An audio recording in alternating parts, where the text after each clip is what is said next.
صادر ہو جائے، کوئی ایسی ہم سے کمی اور کوتاہی ہو جائے جس کی وجہ سے میرے پیارے نبی صلی اللہ علیہ وسلم کا لایا ہوا دین، جس دین کی بنیاد میں میرے نبی کا خون لگا ہے، جس دین کی بنیاد میں میرے نبی کے صحابہ کا خون لگا ہے، جس دین کی بنیاد میں میرے نبی نے مکہ سے ہجرت کر کے مدینہ تشریف لائے ہیں، اور جس دین کی بنیاد میں حضرت حمزہ رضی اللہ تعالیٰ عنہ کے ٹکڑے ٹکڑے کیے گئے ہیں، اور جس دین کی بنیاد میں حضرت عمار، حضرت یاسر اور حضرت سمیہ کے ٹکڑے ٹکڑے کیے گئے ہیں، اور جس دین کی بنیاد میں حضرت بلال رضی اللہ تعالیٰ عنہ کو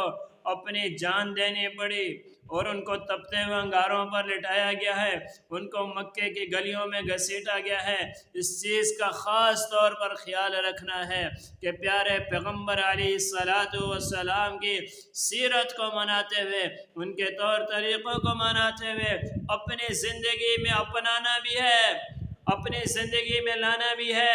اپنی زندگی کا شعار بھی بنانا ہے